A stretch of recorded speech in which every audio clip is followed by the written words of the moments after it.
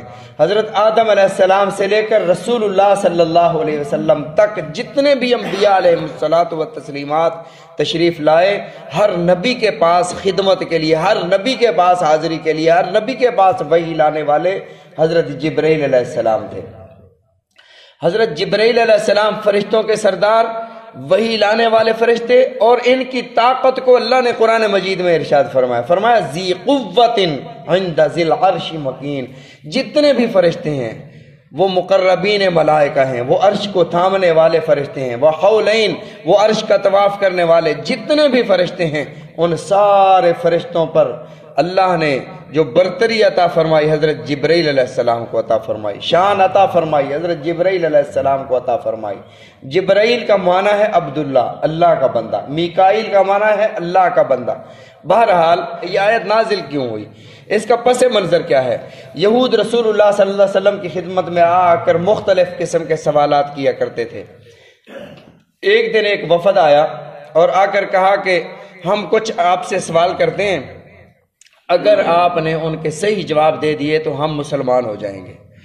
رسول اللہ صلی اللہ علیہ وسلم نے ارشاد فرمایا، جس طرح یعقوب علیہ السلام نے اپنے بیٹوں سے قسم لی تھی کہ تم اس اپنے بھائی کی حفاظت کرو گے، اسے لے کر جا رہے، انہوں نے قسمیں کھائیں کہ ہم اس کی حفاظت کریں گے، تم بھی قسمیں کھاؤ کہ اگر میں نے صحیح جواب دے دیے تو تم مسلمان ہو جاؤ گے، تم اسلام قبول کر لو گے۔ انہوں نے قسمیں کھائیں۔ وفد نے جب قسمیں کھا لیں تو انہوں نے سوالات شروع کیے۔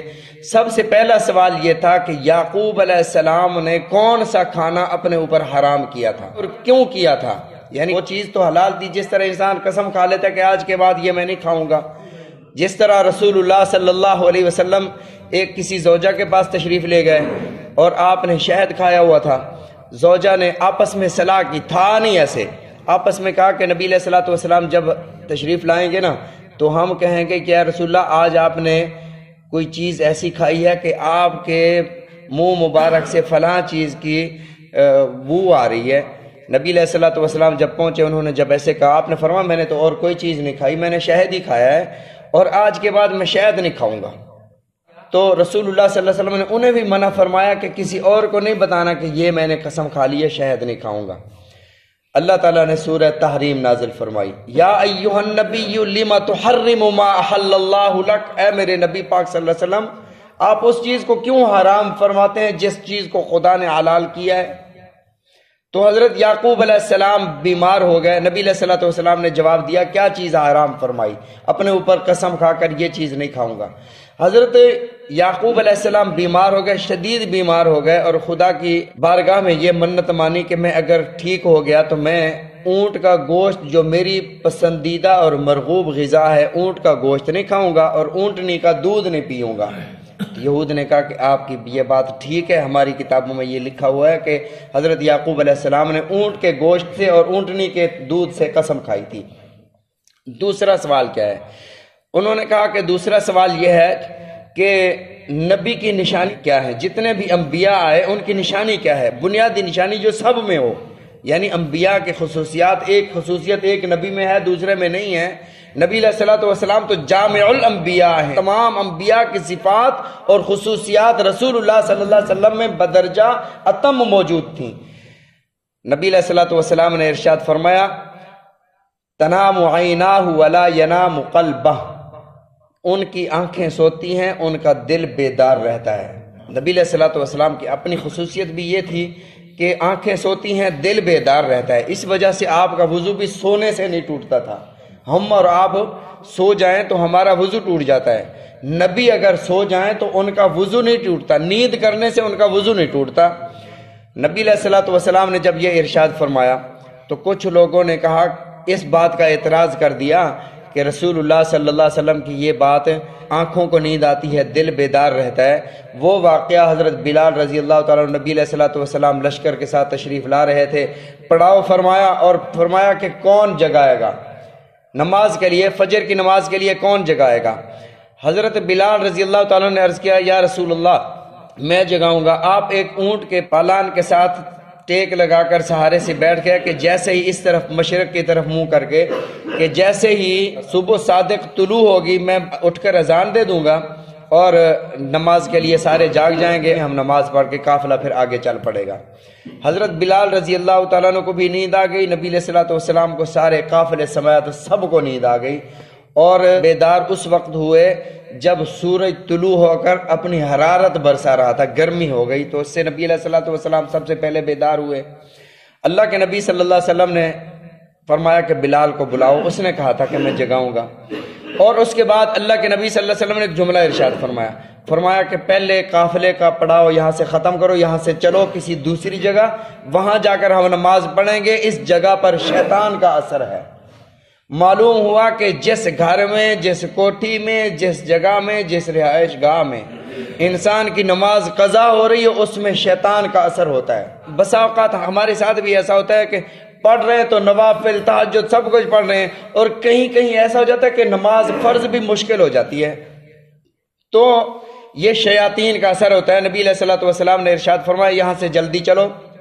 اور ایک مسئلہ بھی سمجھ رہے ہیں، رات آپ سوئے ہیں، نیند آ گئی ہے، فجر کو آپ نماز کے لیے بیدار نہیں ہو سکے، وقت چلا گیا، یا کوئی بھی نماز ہے اس کے لیے نیند آ گئی ہے، بھول گئے ہیں، نماز بھول گئے ہیں، وقت پہ ادا نہیں کر سکے، جیسے ہی یاد آئے یا جیسے ہی بیدار ہوں فوراً وضو کر کے آپ نماز قضا کر لیں، تو اس قضا کا گناہ نہیں ہوگا۔ ہماری عادت یہ ہے کہ چلو ظہر کے ساتھ پڑھ لیں گے، یا عصر کے ساتھ، یا عشاء کے وقت آج کی فجر کی قضا کر لیں گے۔ کسی بھی وقت نماز قضا کرو تو قضا ہو جاتی ہے، لیکن خود سے اتنی تاخیر کر دینا کہ ظہر کے ساتھ پڑھ لیں گے یا شام کو پڑھ لیں گے، جتنا آپ دیر کرتے چلے جائیں گے آپ کے نامہ اعمال میں گناہ لکھتا جائے گا۔ تو فرمایا کہ جیسے ہی پہلی فرصت میں آپ بیدار ہیں فوراً اٹھ کر وضو کر کے آپ نماز پڑھ لیں تو اس کا گناہ نہیں ہوگا۔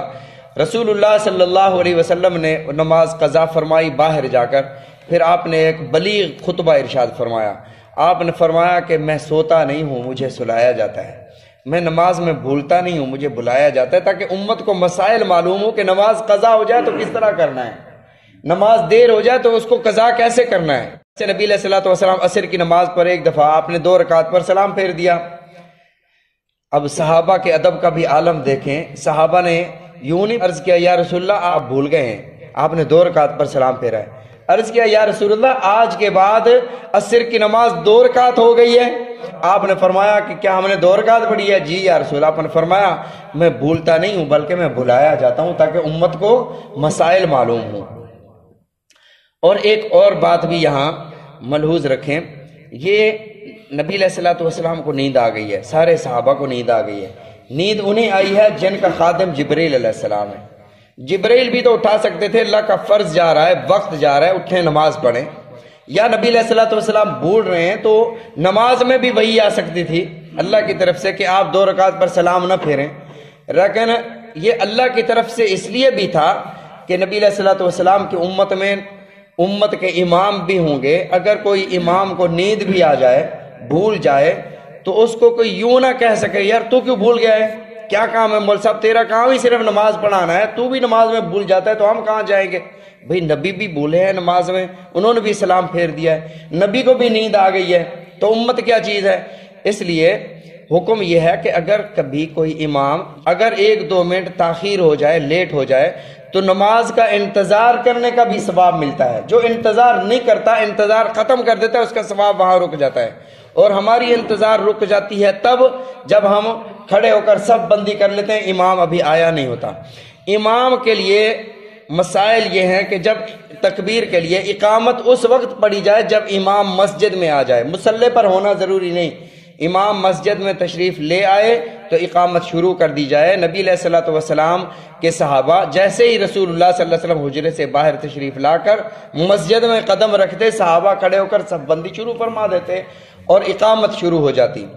ایسا ہو ہی نہیں سکتا کہ امام الانبیاء سرکار دو عالم صلی اللہ علیہ وسلم تشریف لائیں اور کوئی صحابی بیٹھا رہا ہو، ایسا تو ہو نہیں سکتا۔ اور اگر امام پیچھے کی طرف سے آ رہا ہے تو جہاں جہاں تک امام پہنچ رہا ہے، کیونکہ گردنوں کو پھلانگنا تو شریعت اسلامیہ میں جائز نہیں ہے، صفوں کو پھلانگنا، امام اگر پیچھے کی طرف سے آ رہا ہے تو جہاں جہاں تک امام پہنچ رہا ہے وہ لوگ اٹھ کر کھڑے ہوتے جائیں اور صف بندی کرتے رہیں۔ جب امام پہنچ جائے وہاں آگے تک، پھر جو ہے وہ مکبر تکبیر کہے، اقامت کہے۔ بہرحال حضرت جبرائیل علیہ السلام اللہ کے جلیل القدر فرشتے تھے، لیکن یہ بات یاد رکھیں فرشتوں سے بہتر ہے انسان بننا، مگر اس میں ہوتی ہے محنت زیادہ۔ فرشتوں نے انسان کو، حضرت آدم علیہ السلام کو سجدہ کیا۔ فرشتوں کا مقام انبیاء سے کم ہے، لیکن باقی تمام انسانوں سے فرشتوں کا مقام زیادہ ہے۔ اور فرشتوں کے لیے اللہ نے ایک جملہ ارشاد فرمایا، لا یعصون اللہ ما امرہم ویفعلون ما یؤمرون، جو انہیں حکم دیا جاتا ہے وہ کر گزرتے ہیں، وہ ذرہ برابر بھی خدا کی نافرمانی نہیں کرتے، کیونکہ وہ پیدا ہی عبادت کے لیے کیے گئے ہیں، نہ انہیں بھوک لگتی ہے، نہ ان کے اندر خواہشات ہیں۔ اللہ نے انسان کے اندر سب کچھ رکھ دیا، خواہشات بھی رکھ دیں اور ضرورتیں بھی رکھ دیں، عبادات کے لیے بھی مقرر فرما دیا۔ اسی لیے روزے میں اگر بھول کر کوئی کھا لے تو روزہ نہیں ٹوٹتا، بھول کو اللہ معاف فرماتے ہیں۔ نماز میں بھول ہو جائے، سجدہ صاحب سے اس کا ازالہ کر لو تو نماز ہو جاتی ہے۔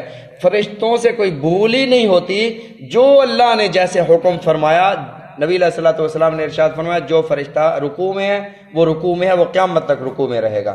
جو فرشتہ سجدے میں ہے وہ قیامت تک سجدے میں رہے گا۔ جو فرشتہ قیام میں ہے وہ قیامت تک قیام میں رہے گا۔ جو جس کی حالت میں جیسے اللہ نے اسے حکم فرما دیا ہے ویسے ہی رہے گا۔ یہ جامع العبادات اللہ نے انسانوں کو عطا فرمائی ہیں کہ نماز پڑھتا ہے، ان کی عبادت آ گئی، جو قیام میں ہے ان فرشتوں کی عبادت بھی کر رہا ہے۔ کوئی فرشتے رکوع میں ہے تو یہ رکوع بھی کرتا ہے، ان کی عبادت میں بھی شریک۔ تو اسی طرح جامع العبادات، ساری عبادتوں کی جامع نماز اللہ نے مسلمانوں کو عطا فرمائی۔ یہ نماز پڑھتے ہیں تو فرشتے ایک جز کر رہے ہیں، رکوع میں ہیں یا قیام میں ہیں یا سجدے میں ہیں یا سبحان ربی العظیم میں ہیں، سبحان ربی الاعلیٰ میں ہیں یا تشہد میں ہیں۔ اللہ نے ساری عبادتیں امت مسلمہ کو عطا فرما دی ہیں۔ باقی انشاءاللہ العزیز کل ذکر کریں گے۔ اللہ تعالی ہم سب کو سمجھنے کی، عمل کرنے کی توفیق عطا فرمائے۔ نبی علیہ الصلوۃ والسلام کے فرامین سمجھنے کی، عمل کرنے کی توفیق عطا فرمائے۔